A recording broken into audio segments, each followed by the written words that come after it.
என் நண்பிற்குரியவர்களே அனைவருக்கும் வணக்கம். எல்லாரும் எப்படி இருக்கிறீங்க? நீங்கள் எல்லாருமே நீண்ட ஆயுள் ஆரோக்கியம் ஐஸ்வர்யமாக இருக்கணும்னு நான் கடவுள்கிட்ட பிரார்த்தனை பண்ணிக்கிறேன். இன்றைக்கி நம்ம இந்த வீடியோவில் என்ன பார்க்க போகிறோம் அப்படின்னா, பூஜை டிப்ஸ் எனக்கு தெரிஞ்சது சின்ன சின்ன விஷயங்கள் சொல்லிட்டு இருக்கிறேன் தெரியாதவங்களுக்காக. இன்றைக்கி என்ன அப்படின்னு பார்த்தீங்கன்னா, நம்ம வீட்டில் ஒரு பூஜை பண்ணுறோம். அது எந்த பூஜையாக இருந்தாலும் சரி, ஒரு ஆயுத பூஜையாக இருக்கட்டும், இல்லை வரலட்சுமி நோம்பியாக இருக்கட்டும், இல்லை நம்ம வீட்டில் ஏதாவது ஒரு பூஜை பண்ணுவோம். விநாயகர் சதுர்த்தி, கிருஷ்ண ஜெயந்தி, அந்த மாதிரி ஏதாவது ஒன்று பண்ணுவோம்.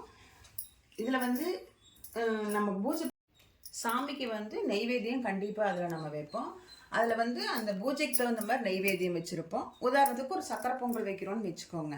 சக்கரை பொங்கல் செஞ்சோம்னா சாமிக்கு நெய்வேத்தியம் வச்சுட்டு முதல்ல நீங்கள் கொடுக்கறது பார்த்தீங்கன்னா, ஒரு பெண் குழந்தை, அதாவது ஒரு சின்ன வயசு, ஒரு 3-4 வயசு 5 வயசுக்குள்ளே இருக்கிற குழந்தையா பார்த்து, நம்ம வீட்டில் இருந்தாலும் சரி, இல்லை பக்கத்து வீட்டில் இருந்தாலும் சரி, பூஜைக்கு வந்த குழந்தையா இருந்தாலும் பரவாயில்ல, பெண் குழந்தைக்கு நீங்கள் அந்த பிரசாதத்தை முதலாக கொடுங்க.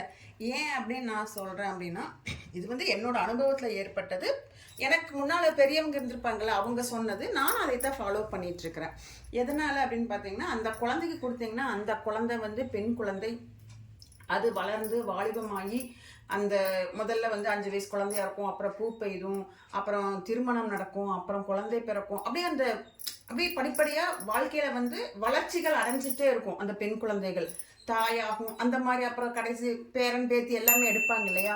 அந்த மாதிரி ஒரு நம்ம அதை நினச்சி நம்ம குடும்பமும் அந்த மாதிரி வளர்ச்சி அடையணும், நம்ம குழந்தையும் நம்ம குடும்பமும் அந்த மாதிரி இருக்கணும் அப்படின்னு நினச்சி தான் அந்த குழந்தைக்கு கொடுக்க சொல்லுவாங்க. நல்ல வளர்ச்சி அடையும், ஒரு தொழிலாக இருக்கட்டும், எதுவாக இருந்தாலுமே ஒரு நல்ல வளர்ச்சி அடையும் குடும்பம். அதுக்காக தான் கொடுக்க சொல்கிறது. இது எனக்கு சொன்னது, என்னுடைய எனக்கு மூத்தவங்க சொன்னது. நான் உங்களுக்கு நான் சொல்லியிருக்கிறேன்.